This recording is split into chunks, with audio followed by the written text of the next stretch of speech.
Thank you very much. Jonathan and I share the encumbrance of being from Washington, so it would be inappropriate for me to begin this speech in the great state of Georgia without telling you a Washington story, and that is I'm very fond of what Dick Armey said of the Washington area. He called it a work-free drug zone, and I have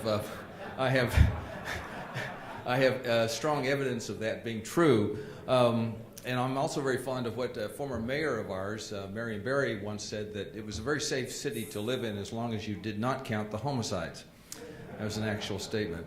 I'm also here to tell you that Washington is being haunted by the specter of tax reform. And it is important for you as legislators, public policy people, to understand tax reform is coming from Washington. I have spent 20 years struggling in that town, and one of my principal jobs is to advise members of Congress and their staffs about the effects of their policy change. And so I'm kind of like a market barometer. Some months I'm not busy with that, some months I am. I have never been busier in 20 years than I am this year with doing economic analysis of tax reform bills, and that includes major pieces of legislation that are going to be put together in 2012 for implementation in 2013 by both the Finance Committee of the Senate and the House Ways and Means Committee. And in each of those committees, economics is going to matter. It matters to the state of Georgia. It matters to Washington. You're sitting there saying, why is he saying economics matters? We know that. Well, most policymakers don't pay much attention to it. And yet it's difficult to find any serious economist who would argue that tax reform, federal tax spending policies, whatever, make no difference to economic performance, both at the state and the national level. They do. In this age of massive and growing budget deficits, it is even more difficult to find politically engaged citizens who fail to understand and see the connection between federal tax reform and economic performance. Indeed, all across the political spectrum today, and throughout the leading schools of economic thought, a broad consensus exists that what governments do with tax dollars and how they raise those revenues matters in the larger dynamic economic world. I know that's a lot of words there, but what that means is this. If you want to create jobs, one of the main things you can do, not the only thing, is to reform your tax code. And I've already told you that tax reform is coming.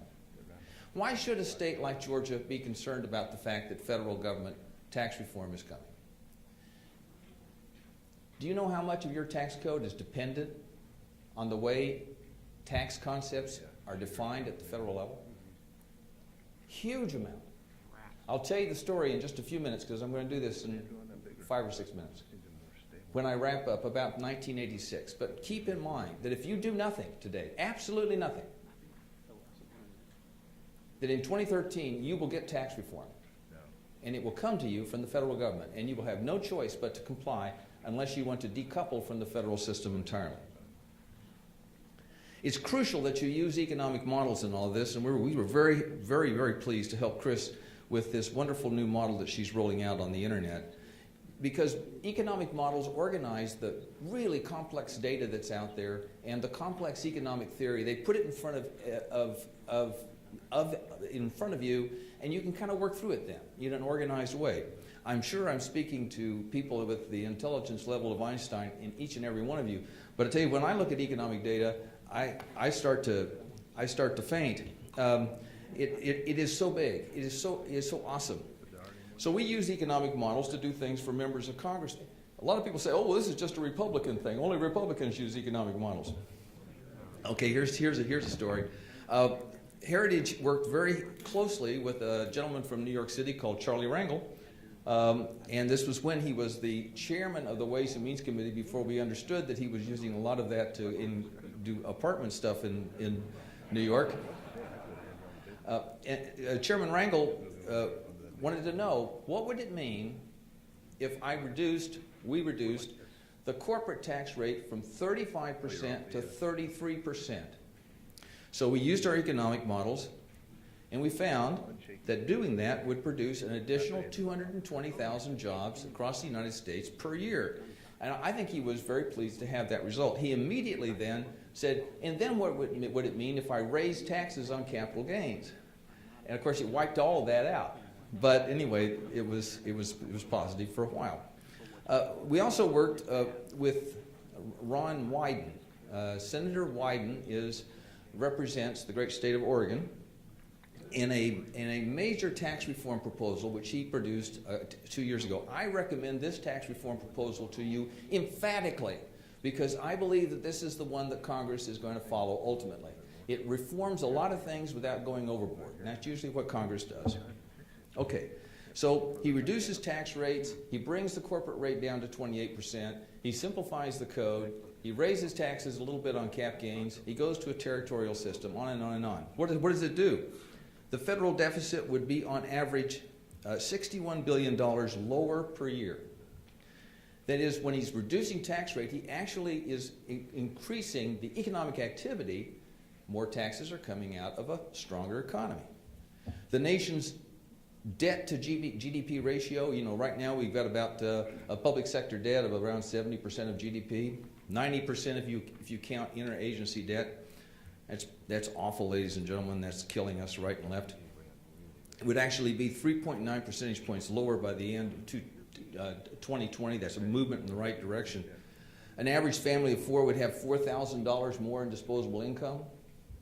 You see how these numbers could help a policymaker understand the direction that they're going?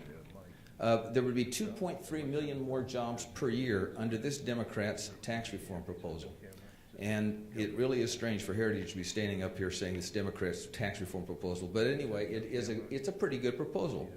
Now, no one knows, of course, what a legislator is going to do, even if they possess the best analytical tools. This we do know, however. The standard, conventional way in which we study tax changes is to not include an economic assessment.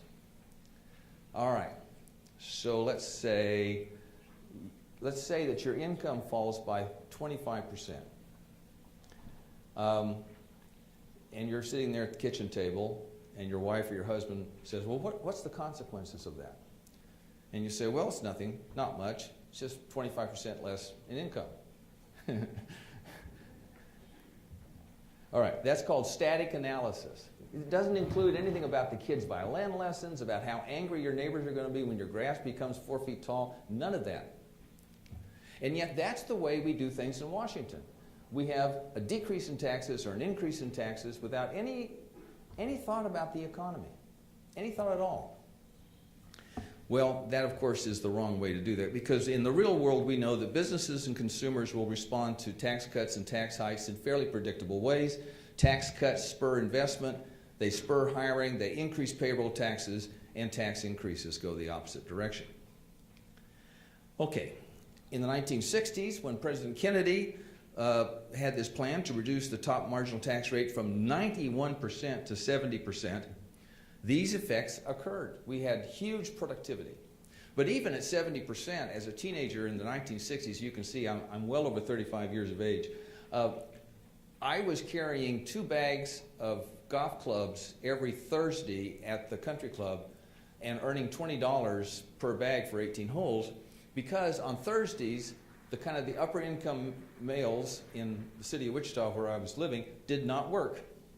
70% tax rate meant that they worked 4 days a week and they could play golf on Thursday. It wasn't worth their while to work that extra day. Strange as that seems, that's the way high tax rates work on highly compensated individuals. Now, why do I say you need to be concerned about tax reform? Back when I had hair, and that was about 1985, I was working for the state of Missouri.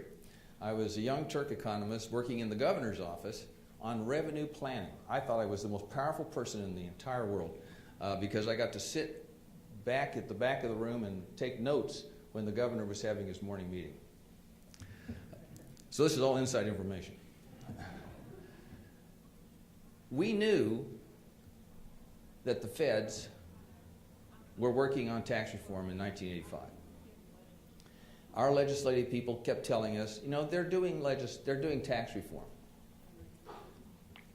We didn't think that it would have much of an effect, and we didn't think it was important for us to do much. Honestly, we kind of ignored it.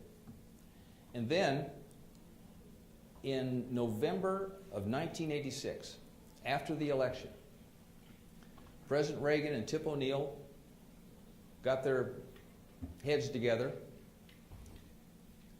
and reformed the tax code. We had already written the governor's January State of the State speech. We had already put the entire budget to bed. We were ready for our Thanksgiving vacations. And all of a sudden, our entire world changed in a single vote. Tax rates were going to go up on capital gains starting January 1st, and we had no way of absorbing the huge amounts of revenue that would come in December of 1986 as people sold stock after stock after stock to take advantage of the lower 1986 cap gains tax rate. We were not ready. And then in January, who reformed our taxes? The federal government did. And the only thing that the legislature could do is to react to federal tax reform. We didn't have a thoughtful discussion. We had a reactive discussion. And by April and May, as the hearings were over and the legislation was moving in both the House and Senate at the state level, that was a messy tax code that we put together. By June, when the Governor Ashcroft, John Ashcroft, signed that legislation, he told the state that never again should we react to Washington in this mindless way. Well, it was John Ashcroft himself who was saying, don't pay any attention to them, it'll never get done. So I'm saying that there's a specter haunting Washington today. It is the specter of tax reform. And I'm telling you, as somebody who works every day in that vineyard, we are doing tax reform. It will be debated in 2012. It will be part of the presidential contest. And then in January of 2013, the House Ways and Means Committee and the Finance Committee will begin legislation that will have hearings in April and May, and there will be legislation on the floor by June or July, and there will be passed legislation in November. And you had better be doing the same thing in 2013. You prepare this year, you get your tools together, you support Christine, you support Jonathan to prepare yourself, activate yourselves. If you know that your neighbor has loaded the gun and is coming after you for whatever reason, that 4-foot grass might be the reason, you don't just sit there welcoming his visit. You prepare yourself. Prepare yourself for tax reform. It is on its way. Thank you.